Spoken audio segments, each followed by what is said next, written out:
veremos el tema de biomoléculas. Antes de empezar a ver el tema como tal de biomoléculas, hay que explicar la definición de qué es una molécula. Y vamos a recordar un poco de química diciendo que una molécula es un compuesto que está formado por diversos átomos, por diversos elementos que conocemos de la tabla periódica: calcio, carbono, oxígeno, nitrógeno, etc.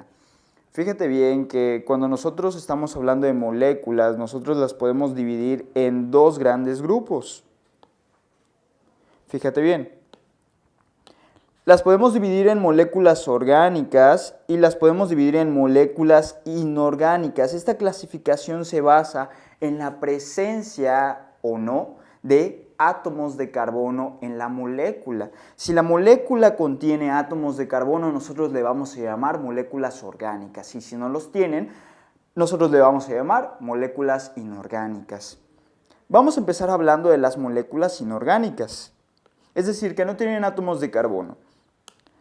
Una de las moléculas más importantes que nosotros tenemos y que conforman aproximadamente el 70% de todo el planeta es el agua. El agua tiene varias funciones.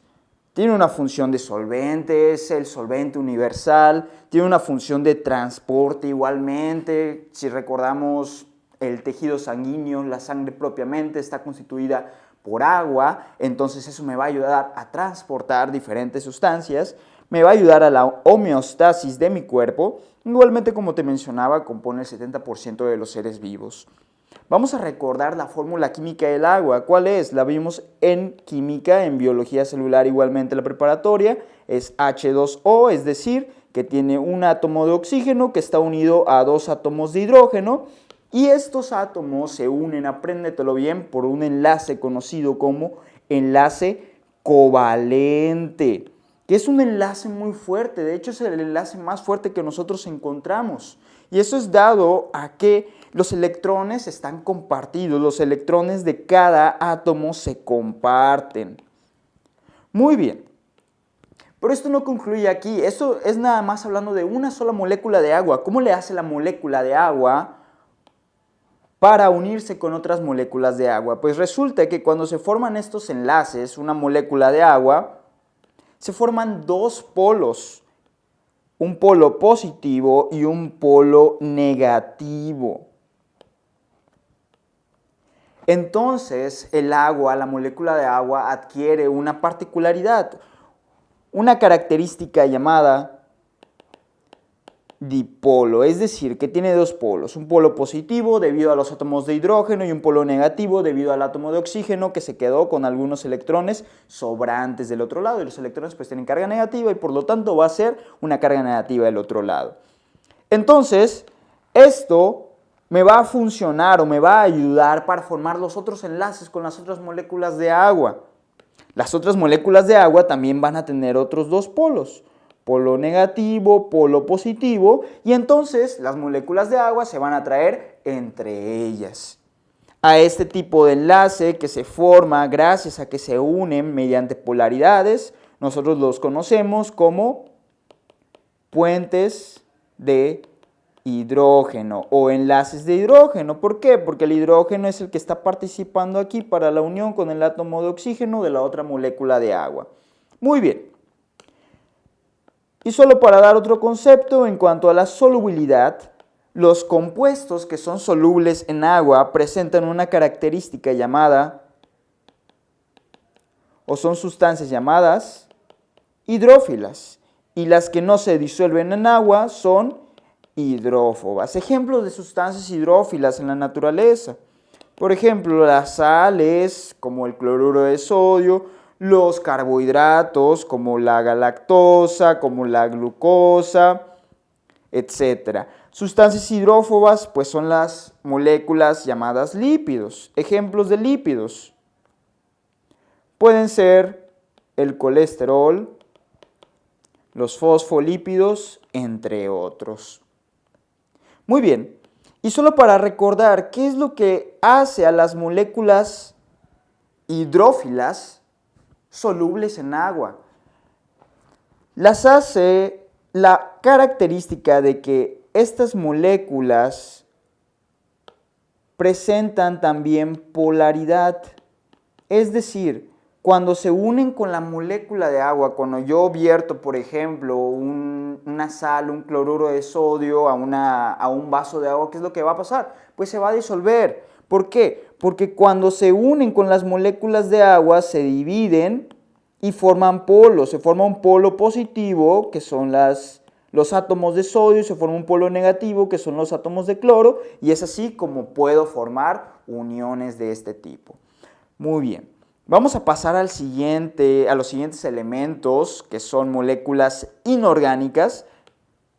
Sales minerales. Las sales minerales no contienen átomos de carbono en su estructura, por eso son inorgánicas. Las sales minerales se encuentran en nuestro organismo y se encuentran en la naturaleza y tienen un papel fundamental en un proceso llamado equilibrio osmótico. ¿Qué es la osmolaridad? Es la cantidad de solutos, es la cantidad de iones que nosotros tenemos en alguna solución, por ejemplo en el organismo. Tiene que haber cantidades específicas dentro de mi célula para mantener un equilibrio osmótico preciso.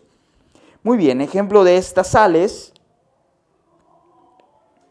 el cloruro de sodio, fácilmente. Y los gases también son moléculas inorgánicas, por ejemplo, el oxígeno. Perfecto. Vamos a pasar ahora a las moléculas orgánicas, es decir, que sí contienen átomos de carbono en su estructura.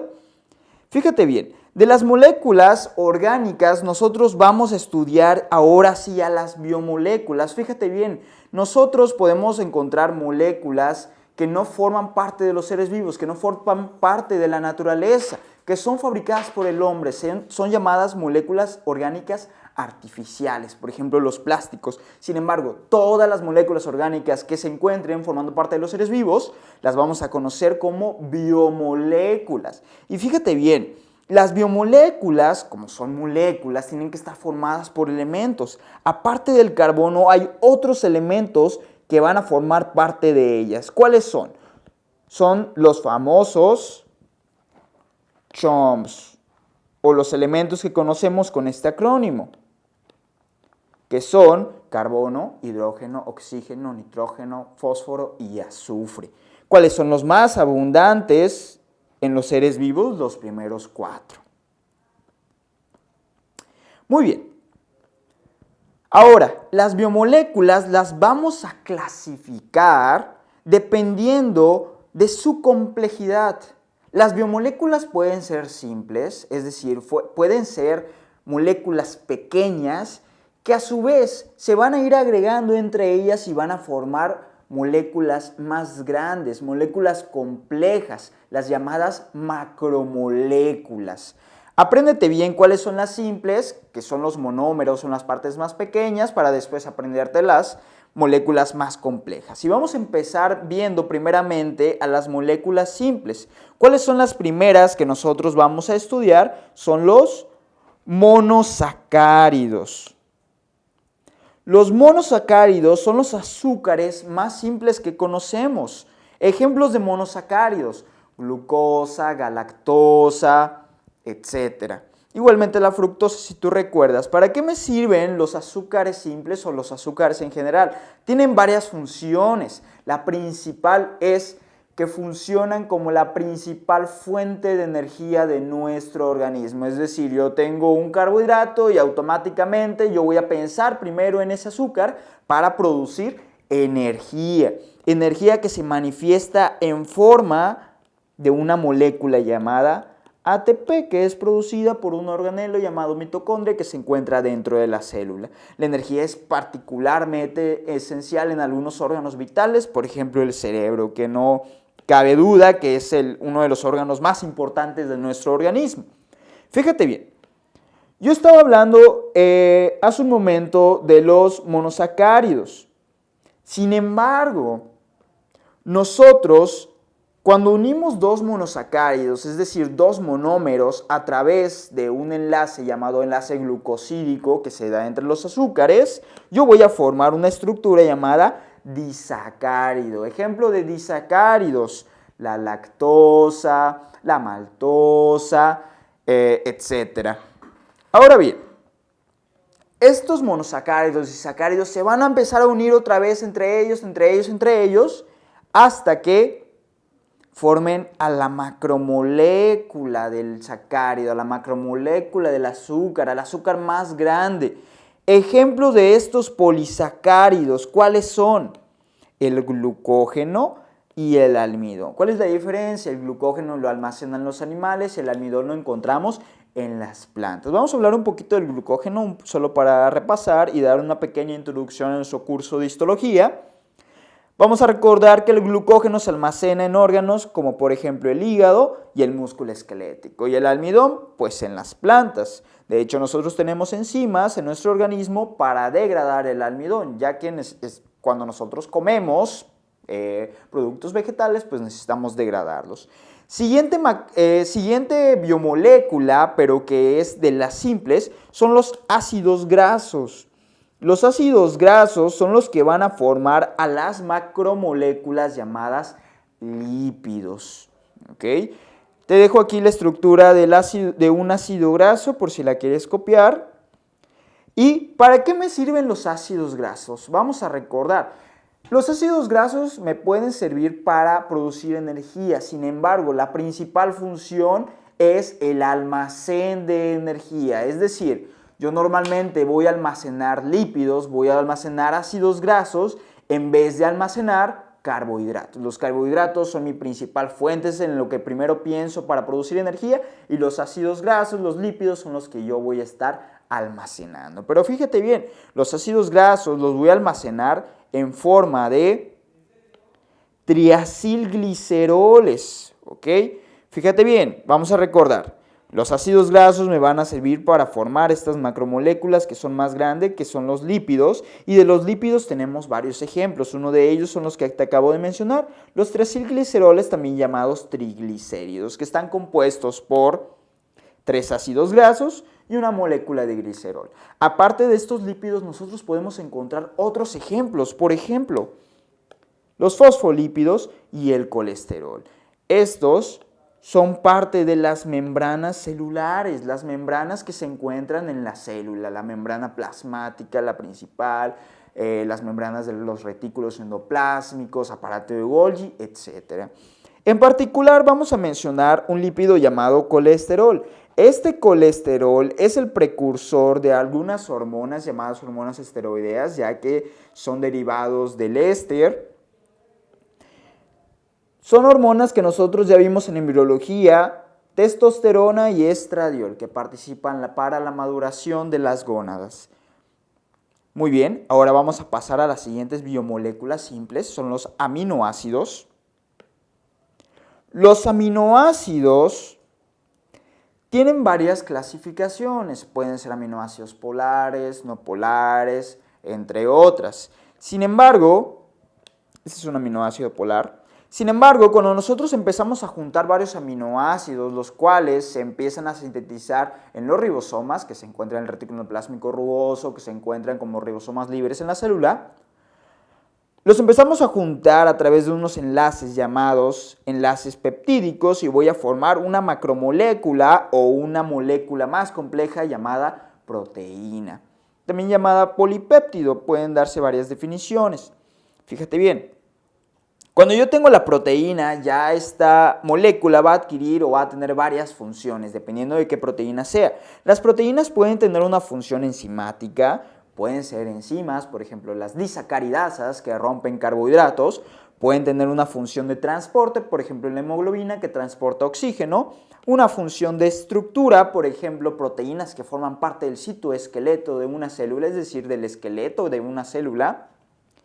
Una función hormonal, por ejemplo, la insulina, que es una hormona peptídica que me ayuda a regular las cantidades de glucosa en mi organismo. Una función de defensa, y en particular, apréndete muy bien ejemplos de las proteínas que participan como defensa. Los anticuerpos, los cuales también son llamados inmunoglobulinas. Estas proteínas, como muchas otras, cabe destacar que son llamadas también glucoproteínas. No son las únicas glucoproteínas, para nada. Solo quiero que te acuerdes de estas en específico para este tema, que los anticuerpos son glucoproteínas. Es decir, a la proteína se le añadió una pequeña parte, un residuo de azúcar, una pequeña parte de un carbohidrato y se convirtió en una glucoproteína. Solo para que recuerdes una pregunta rápidamente, si una glucoproteína es una unión de una proteína más un carbohidrato, ¿cómo se le llama a la unión de un lípido más un carbohidrato? Le vamos a llamar glucolípido, solo para que recuerdes esos conceptos. Y también tiene una función de contracción, por ejemplo, la miosina que se encuentra en el músculo. Vamos a pasar ahora a lo siguiente. Son las biomoléculas sencillas llamadas nucleótidos. Los nucleótidos van a conformar un complejo más grande llamado ácido nucleico, pero por mientras vamos a estudiar características de los nucleótidos. Vamos a recordar que los nucleótidos están conformados por 3 cosas. Conformados por una base nitrogenada, y tenemos 5 bases nitrogenadas. La guanina, la adenina, las cuales son llamadas purinas, la citosina, la timina y el uracilo, las cuales son llamadas pirimidinas. Ese es el primer componente, una base nitrogenada. Después, vamos a encontrar que se encuentra ligado a un grupo fosfato y también se le añade un azúcar, pero fíjate bien, este azúcar es el que le va a dar la particularidad o el que nos va a ayudar un poquito más a definir de qué complejo es el que se va a estar conformando. Si yo le pongo un azúcar llamado ribosa, la ribosa es un monosacárido, contiene 5 átomos de carbono, lo que yo voy a estar formando va a ser una molécula de ARN. Y si yo le pongo el azúcar desoxirribosa, yo voy a formar al ADN. Estos no son los que van a marcar que sean ARN y ADN, aparte van a tener otras características las moléculas, pero si quieres recordar un poquito, pues el azúcar te va a dar el nombre, te va a ayudar a diferenciarlo. Muy bien, vamos a pasar ahora de los nucleótidos a los ácidos nucleicos. Los nucleótidos se van a unir entre ellos y van a formar ácidos nucleicos. ¿Cuáles son los 2 ácidos nucleicos que tenemos? El ARN y el ADN. Recuerda muy bien que el ARN está formado únicamente por solo una cadena. Es la que vemos en esta región. Y en esa cadena se van a ir acomodando todos los nucleótidos que te mencioné, a excepción de uno. Se van a formar o se van a unir la guanina, la citosina, la adenina y el uracilo, ¿ok? Acuérdate bien, el uracilo es el que se encuentra en la molécula de ARN, a diferencia de la molécula de ADN, en donde el uracilo se cambia por la timina. Muy bien. Solo para recordar igualmente, el ARN tiene 3 formas. También lo tienes que recordar muy bien para el curso y aprenderte cuál va a ser la función de cada una de ellas. El ARN ribosomal es el que va a formar a los ribosomas. ¿En dónde encuentro los ribosomas? Los encuentro conformados en el citoplasma como polirribosomas o en el retículo endoplásmico rugoso. ¿Para qué me van a ayudar los ribosomas? Para la síntesis de proteínas. El ARN mensajero, igualmente, este ARN mensajero, apréndete que sale del núcleo, saca información del núcleo de ADN y envía esa información hacia los ribosomas que están compuestos por ARN ribosomal. Entonces, este ARN mensajero le va a decir exactamente qué proteína se debe sintetizar. Y el ARN de transferencia, por último, lo encontramos a un lado de los ribosomas, ayudando igualmente al movimiento de aminoácidos para la conformación de proteínas. Muy bien. Vamos a acabar con el ADN y como particularidad tenemos que el ADN es una molécula conformada por una doble hélice, es decir, tiene 2 hélices, una de un lado, otra para el otro, Y aquí pues encontramos más nucleótidos que se unen entre ellos a través de puentes de hidrógeno.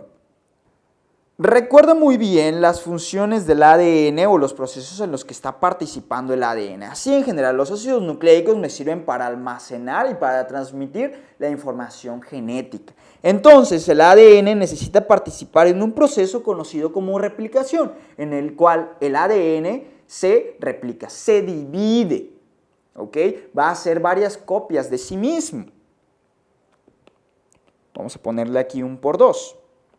Después, el proceso llamado transcripción. Si tú recuerdas, la transcripción consiste en que el ADN, a través de una copia de sí mismo, o yo aquí tengo una parte del ADN, yo voy a agarrar una pequeña parte del ADN y voy a decir, a partir de esta parte del ADN, yo voy a formar una molécula de ARN. ¿Y para qué me va a servir al final el ARN? Para formar proteínas.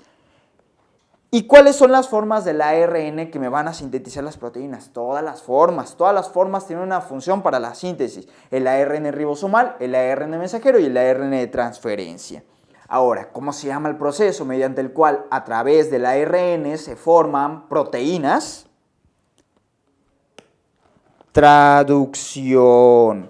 A través del ARN voy a formar aminoácidos que se van a juntar y me van a formar proteínas. Muy bien. Eso sería todo por el momento. Recuerda que tenemos el curso de histología para que nos acompañes en el curso diario y en los cursos intensivos. Te esperamos.